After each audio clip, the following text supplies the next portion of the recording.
Este podcast é da responsabilidade da Fundação GDA.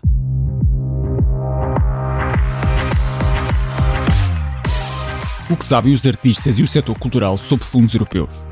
Quais os truques e as dicas que podemos partilhar para alcançar o tão desejado financiamento? Isto não é mais um podcast. São conversas inspiradoras sobre financiamentos europeus com o objetivo de quebrar mitos e passar à ação. O meu nome é Francisco Cipriano e sou o vosso anfitrião. Olá, bem-vindos ao nosso quarto episódio da temporada 3 do nosso Espaços de Conversa. Isto não é mais um podcast dedicado ao financiamento europeu, para a arte, para a cultura e para a criatividade. Hoje tenho comigo a Sara Brandão, coordenadora do projeto Live MX na Inova Mais, que é a entidade responsável, em parceria com o Live da EMA e a EMA, pela gestão a nível europeu deste programa, com a origem na iniciativa Music Moves Europe. Nós, habitualmente, chamamos estas abordagens setoriais ou de iniciativa direta da Comissão Europeia o Cascade Funding. Mas vamos saber um pouco mais sobre isto. Bem-vinda, Sara, e obrigado por teres aceitado o nosso convite. Muito obrigada eu pelo convite, é um prazer estar aqui. Hoje não vou fazer introduções particulares, tenho comigo uma especialista, portanto vamos já direto ao assunto. Conta-nos o que é o Live MX. O Live MX é um projeto financiado pela Comissão Europeia, ao abrigo da iniciativa Music Moves Europe, exatamente como foi referido, e visa redistribuir um conjunto de incentivos e fazer uma capacitação ao setor e aos atores do setor. Ele surge na continuidade do investimento da própria Comissão na Preparatory Action do Music Moves Europe e neste momento é enquadrado no programa Europa Criativa. Na ação preparatória houve uma ênfase num conjunto de prioridades para o setor, do ponto de vista de Digital, Green, Fair and Resilient Transition. Entretanto, com as aprendizagens que surgiram dessa Preparatory Action, surgiu uma nova iniciativa apoiada pela Comissão Europeia, dentro do programa Europa Criativa, que tentava ser um bocadinho mais targeted a algumas necessidades do setor. E daí surgiram estas 3 prioridades ligadas a export, a live venues e a digital. Este programa não é fácil de explicar. E porquê é que eu digo isto? Porque tu estás quase aqui numa dupla função. Estás enquanto concorrente, porque a Inova Mais, que ganhou com os outros parceiros, o consórcio, também teve que concorrer para ganhar este processo de gestão, e depois estás numa segunda posição porque dão uns sub-grants ou os Cascade Funding para aqueles que vão concorrendo com projetos mais pequenos. Talvez vamos começar pela primeira parte, que é, enquanto instituição, como é que foi concorrer ao processo Live MX, no sentido de que vocês são a entidade gestora do programa internacionalmente? Eu diria que foi um processo muito natural, porque como tínhamos a experiência da Preparatory Action com o Music Air, sentíamos-nos muito capacitados para conseguirmos voltar a apresentar-nos à Comissão Europeia e trazermos toda a bagagem daquilo que foram as aprendizagens. No entanto, com a alteração do programa, foi necessário repensar um pouco o consórcio, porque de facto a ação é mais orientada, enquanto o Music Air estava muito focado em 3 dimensões e trabalhávamos com o European Music Council. Neste caso, havia um pedido específico da Comissão para orientarmos o Cascade Funding para um conjunto de necessidades específicas de export, live venues e digital. Portanto, fizemos uma aproximação ao setor, a estes parceiros internacionais que aceitaram e alinharam trabalhar connosco, e assim preparamos a nossa proposta, que foi aceita, e dizer aqui que sempre que temos estas vantagens de já termos uma experiência que está para trás e nos posiciona muito bem em relação à preparação de uma candidatura seguinte, também temos as dores de crescimento, portanto, com todo aquilo que foi o exercício de implementação do Music Air. E quando digo dores, é no bom sentido, claro, é de aprendizagem. Eu percebo. E vem aí outro, não é? Portanto, vem aí outro concurso. Exatamente. Nós estamos a aguardar ainda o lançamento da convocatória, não sabemos exatamente o contorno que vai ser dado desta vez. Sabemos que há uma ênfase muito grande no greening e isso definirá um pouco aquilo que possam ser os parceiros. Do ponto de vista daquilo que possa ser o papel da Inova Mais, uma vez que temos vindo a fazer esta aprendizagem e somos, pelo menos nestas 2 iniciativas que já decorreram, o Music Air e o Live MX, que neste momento está em curso, fazemos toda a gestão coordenação do projeto e toda a gestão da redistribuição de grants. E isso é uma competência que nos posiciona muito bem para conseguirmos dar resposta à nova convocatória e às necessidades do setor. Eu ia pegar justamente nisso, que é neste segundo papel, não é? Uma vez ganho o consórcio, uma vez sendo a Inova Mais a responsável pela gestão internacional deste programa, o que é o vosso trabalho enquanto o segundo trabalho, né? No fundo, o que é o trabalho depois lançando os concursos, olhar para as candidaturas, como é que funciona essa segunda parte? A parte da implementação e da coordenação e gestão do projeto. Portanto, nós gostamos de ver esta dinâmica entre os parceiros quase como o coração e os pulmões e trazemos sempre nestes consórcios a vantagem de termos as entidades, as redes que são especializadas nas matérias e nas necessidades e são próximas do setor e a Inova, enquanto consultora, muito já calejada, digamos assim, naquilo que é a gestão de financiamentos e estes esquemas de redistribuição, o Cascade. Portanto, trabalhamos em conjunto, de forma muito concertada. Há um trabalho continuado e muito exigente, neste caso ao longo de 3 anos, que pressupõe o desenho das convocatórias, a informação e todo o esforço de torná-las visíveis aos potenciais candidatos, aqui sempre em colaboração com os balcões do Creative Europe, portanto, os desks, e em especial o nacional, que nos apoia sempre muito no processo de divulgação das convocatórias. Temos a identificação dos avaliadores, depois o processo todo de seleção, a contratualização e o acompanhamento destes projetos. Isto do ponto de vista da redistribuição dos grants. Há também uma componente que tem a ver com o capacity building e, nesse caso, uma ação também mais presente e completamente necessária dos parceiros que, como disse, são o coração do setor e estão próximos e conseguem fazer uma correspondência entre aquilo que os atores esperam e precisam e aquilo que nós conseguimos oferecer.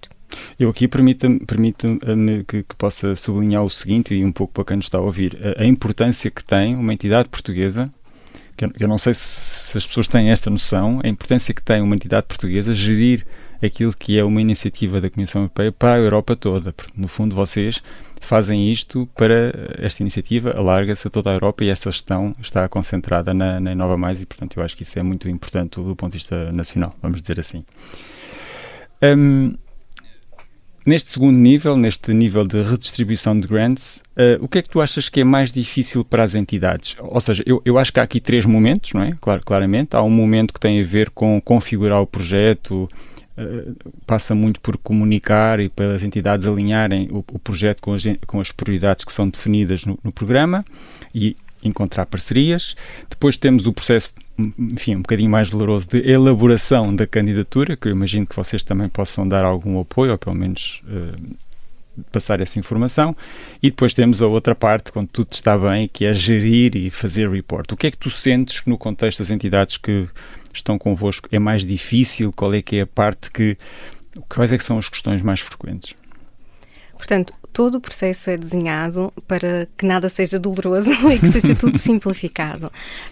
Nós usamos muito aquilo que é a nossa experiência de consultadoria e da própria gestão de projetos para percebermos e conseguirmos identificar onde é que estão os momentos que possam ser, de facto, de maior dificuldade e que possam trazer barreiras. E, portanto, ao desenharmos o mecanismo de apoio, as convocatórias, todo o processo de candidatura, de seleção, de implementação do projeto, tentamos facilitar e criar pontes para que isso não represente um obstáculo. Até porque este esquema de apoio visa tornar mais acessível o financiamento para as entidades que têm menos experiência em candidatar-se. Isto é muito enfatizado até nos próprios award criteria, nos critérios de seleção e para a identificação das melhores iniciativas e, portanto, esta preocupação em encontrar os melhores caminhos e facilitar a vida aos candidatos e aos beneficiários que são apoiados é muito latente naquilo que é a nossa intervenção. em termos das principais questões, e por mais simplificado que este mecanismo seja, vamos sempre estar enquadrados em financiamento comunitário. E o financiamento comunitário tem as suas regras. Nós tentamos simplificar ao máximo, mas temos que cumprir com um conjunto de requisitos e uma linguagem que nem sempre é muito fácil. E a maior parte das questões têm a ver com isso, com o que é que significam determinados termos e determinadas fases do processo e como é que se conseguem ultrapassar ou encontrar as melhores respostas. O setor e os atores sabem exatamente quais são as necessidades e têm muitas ideias e ideias excelentes para encontrarem o seu caminho e evoluírem, portanto, e muito alinhado com aquilo que é o desenho da convocatória. Portanto, nós pretendemos sempre fazer esta ponte entre a necessidade e aquilo que podemos oferecer em termos do financiamento e aquilo que pode ser a atividade a ser considerada elegível no âmbito do apoio. Portanto, o caminho é um caminho fácil de encontrar. O mecanismo pretende ser um mecanismo que facilite percorrer esse caminho. Ainda assim, estamos a falar de financiamento e é natural que existam estas dificuldades em perceber exatamente o que é o contrato subgrant, como é que é o esquema de pagamentos, que tipo de documentação é que tem que ser entregue. Portanto, nós tentamos simplificar isto ao máximo porque o mais importante é que aquele incentivo seja utilizado em benefício do setor e para a ação, e não haja tanta perda de tempo e de investimento, esforço e de preocupação com aquilo que é a matriz do financiamento e como é que ele é processado ou quais são as suas regras. Eu entendo este programa ou este Cascade Funding muito a antecâmara para os projetos de cooperação. Isto é, quem fizer um projeto LiveMX ou passou para o MusiCare fica bem capacitado, ou pelo menos é uma primeira experiência para os projetos de cooperação que no fundo são um bocadinho com mais lastro. Entendes assim também? Claramente, entendemos nós e esse é o feedback que nós temos recebido.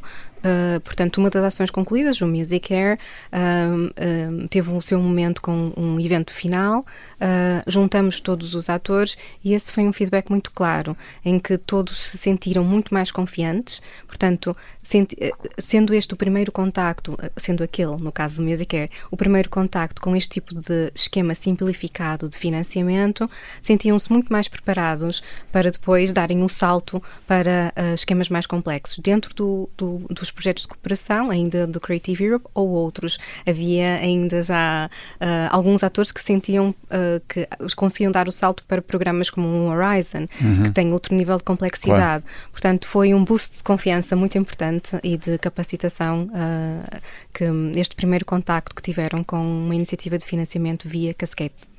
Achas que nós, portugueses, temos nos portados bem em termos de resultados no que diz respeito às nossas instituições culturais e criativas? Só por graça, não sei se tens alguns números. Eu acho que temos nos portado excelentemente. A questão aqui tem tudo a ver com aquilo que é o valor de financiamento disponível. Portanto, boas ideias existem, sem dúvida nenhuma. A competitividade é muito grande. Neste programa, o financiamento do MusiCare rondava os 2 milhões. Neste momento estamos a falar já de 4 milhões. Houve um reforço significativo. Global para todos. Global para todos. Portanto, das 3 convocatórias que vão ser lançadas, neste momento contamos já com 500 applicants, portanto 500 candidaturas que foram feitas às 2 primeiras convocatórias. Isto significa muita competitividade. Portanto, nós somos excelentes. Em termos de números, nós temos tido 12 a 14 candidaturas a nível de candidatos portugueses. Financiados, portanto? Não, lá está. Os que se propõem. Que se propuseram. E, portanto, em termos daquilo que são as aprovações, estes números não se espelham de uma forma tão linear. Na segunda convocatória tivemos uma entidade portuguesa, ficamos muito contentes com isto e quero mesmo salientar que é um processo que é externo, portanto, nós temos os avaliadores que estão responsáveis por este processo, nós não temos qualquer tipo de interferência na identificação daqueles que são os selecionados no ranking. Portanto, as iniciativas, nós temos uma única iniciativa no MusiCare, tivemos 5 ao longo do período das duas convocatórias. No LiveMX, neste momento, na segunda convocatória, temos um projeto português aprovado, temos estes 12, 14 que se candidatam em cada uma das convocatórias. E porquê que isto está a acontecer? Porque foi criada uma matriz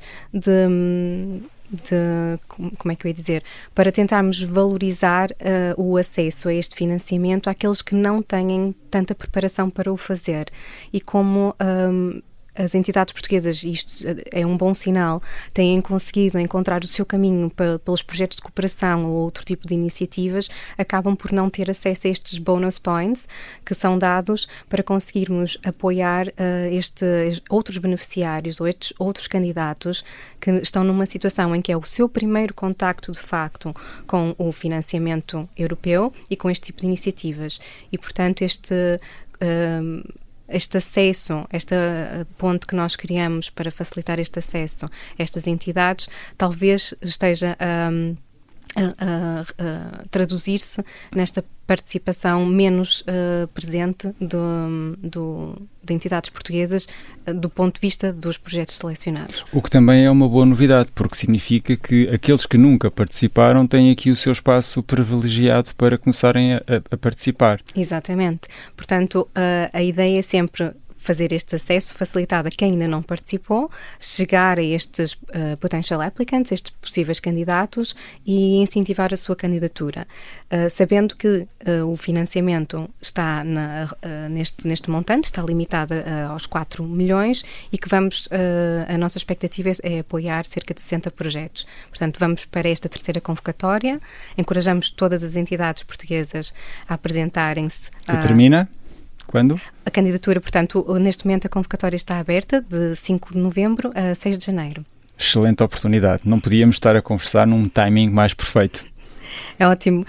E daí, exatamente, fazer este apelo para que não deixem de apresentar a vossa candidatura. Se tiverem alguma questão, há uma linha aberta do projeto para tentar esclarecer. Todas as dúvidas, há sessões de informação que estão a decorrer neste momento, elas vão ser disponibilizadas depois de serem gravadas e para livre consulta. Temos o tutorial para explicar como é que pode ser feito o processo de candidatura e temos toda a nossa disponibilidade para apoiar aqueles que possam estar interessados a candidatarem-se à terceira convocatória. Muito bem. Excelente. Eu estava aqui a pensar, a fazer umas contas de cabeça. 4 milhões é muito, mas se pensarmos que um projeto de larga escala da Europa Criativa só podem ser 2 milhões, portanto estamos a falar de facto na necessidade de distribuir financiamento por entidades mais pequenas. É de facto assim. Olha, esta nova geração de projetos traz consigo os chamados temas transversais. Isto significa olhar para a sustentabilidade, olhar para a igualdade, olhar para a inclusão. São no fundo as agendas, não é? Do momento. Como é que no caso do LiveMX estas coisas estão a ser ponderadas e até que ponto é que tu sentes que as entidades têm capacidade para overcome estes temas que são na verdade obrigatórios e muitas vezes o sucesso para as candidaturas? Portanto, o que tem acontecido é que esta agenda é uma agenda já com algum histórico, não é? Portanto, no Music Air, como referi, nós encontrávamos já os temas do Green, Digital, Fair and Resilient.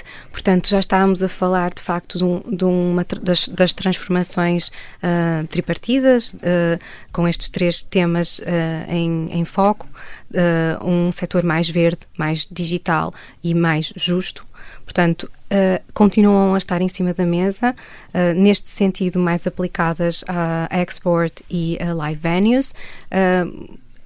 Não acho que o setor tenha qualquer tipo de dificuldade em apresentar ideias, porque sabem que este é o seu caminho para maior competitividade e inovação. Portanto, há ideias muito interessantes que são trazidas para os projetos e para depois a implementação, com extrema qualidade, como disse, porque este esquema de financiamento acaba por ser bastante competitivo, face à necessidade que o setor tem para este tipo de apoio. Portanto, está a acontecer e vai continuar a acontecer, porque a próxima convocatória do Music Moves Europe para um novo esquema de financiamento que virá a ser apoiado e que dará continuidade ao LiveMX, continua a focar os temas, por exemplo, do greening.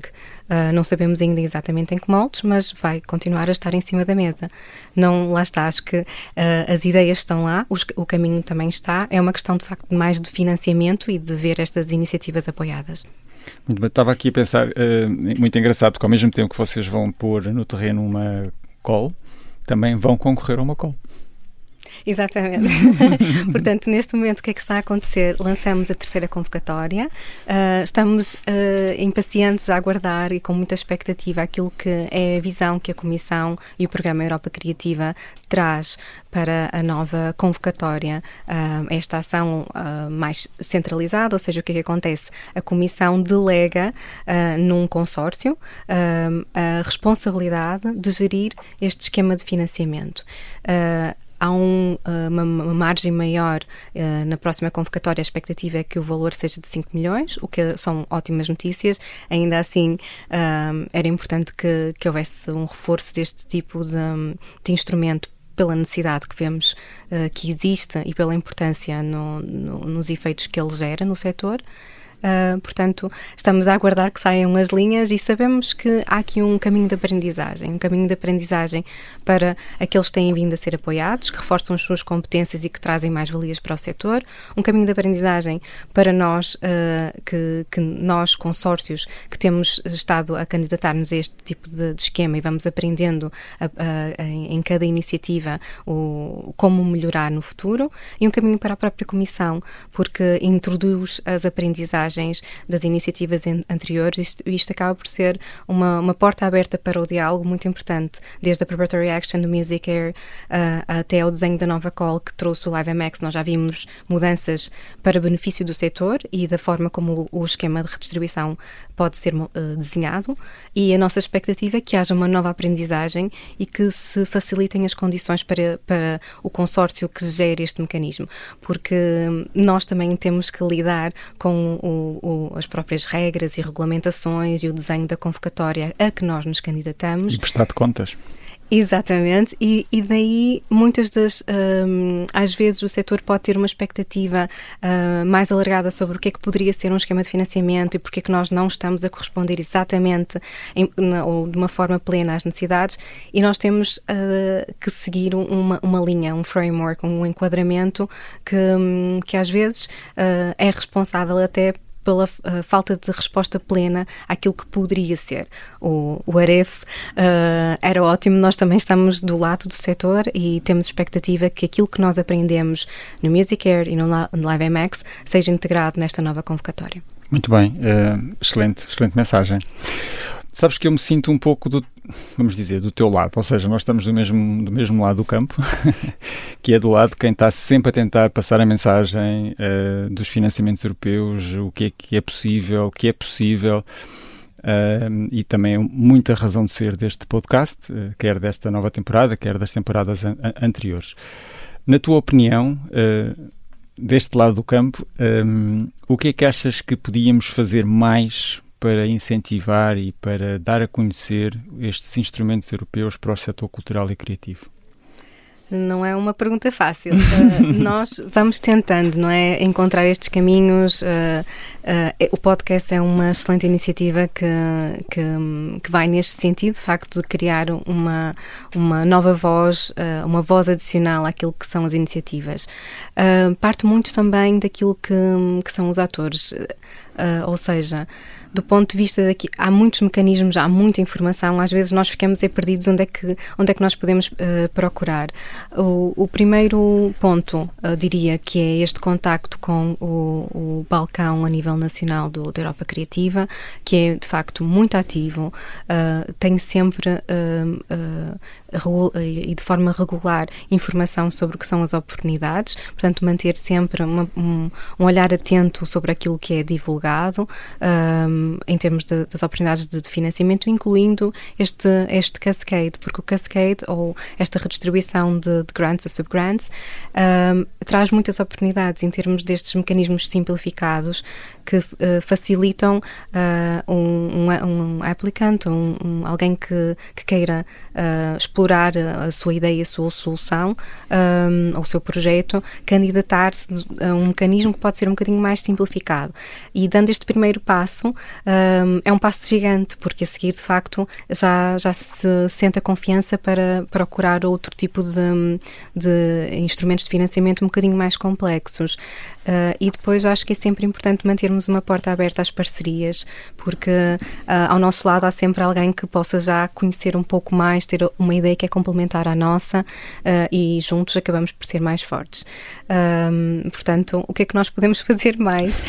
Não é fácil. Do nosso ponto de vista, daquilo que é o nosso trabalho, vamos continuar a estar atentos a este tipo de instrumentos e convocatórias, para termos o nosso papel enquanto entidade portuguesa a liderar estes processos. Nós, de facto, do ponto de vista da música, é isto que fazemos, mas temos o contacto com outras iniciativas no setor cultural e criativo, e não só, e temos esta experiência de redistribuição de grants.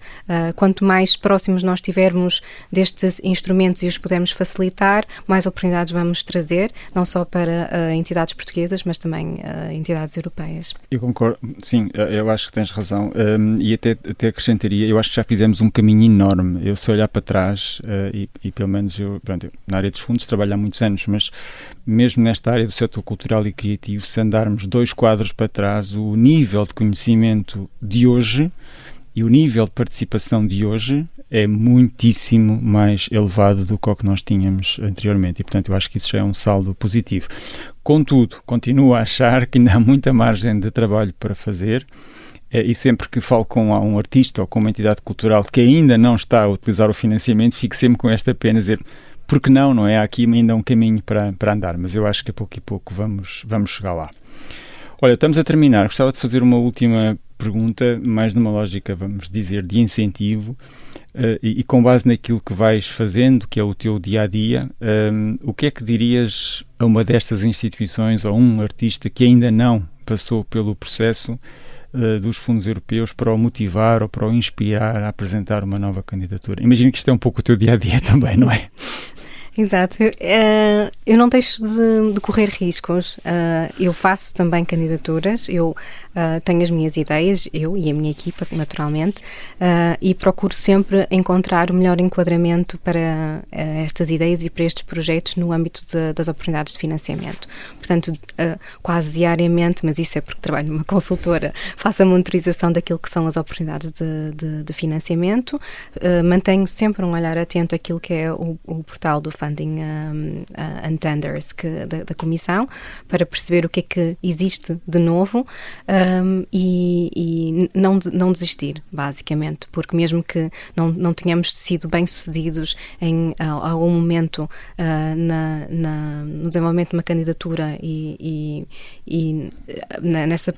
nessa procura de realização de um sonho, ou de uma ideia de projeto, tentar novamente, porque as convocatórias são recorrentes na maior parte dos casos, portanto, perceber o que é que não correu tão bem, fazer o trabalho de casa não só no momento da candidatura, mas no após também, ou seja, tentar perceber quem foram as entidades que tiveram os seus projetos aprovados, o tipo de projeto que apresentaram, perceber onde é que estiveram as falhas no nosso processo e o que é que nos levou a não termos a candidatura aprovada. Portanto, não só estar atento às oportunidades, mas estudar e perceber os porquês e os caminhos alternativos, numa ideia de não desistir dos nossos sonhos. Que bom. Olha, Sara, muito obrigado. Foi um gosto ter-te aqui. Desejo-te a maior das felicidades para a nova etapa e espero muito, muito, muito que ganhe outra vez a gestão do programa, porque era muito importante para Portugal e para os nossos operadores. Muito obrigado. Obrigada, seria uma honra, de facto, mas nós já somos bastante privilegiados por termos feito a coordenação do Music Air e estarmos agora responsáveis pela coordenação do LiveMX. Obrigada pelo convite. Obrigado por estarem desse lado e até uma próxima conversa. Prometemos continuar a dar informações sobre financiamentos europeus para a arte, cultura e criatividade e a partilhar convosco mais projetos inspiradores. Este podcast é uma iniciativa da Fundação GDA no âmbito da formação e desenvolvimento. Estamos juntos, no mesmo palco.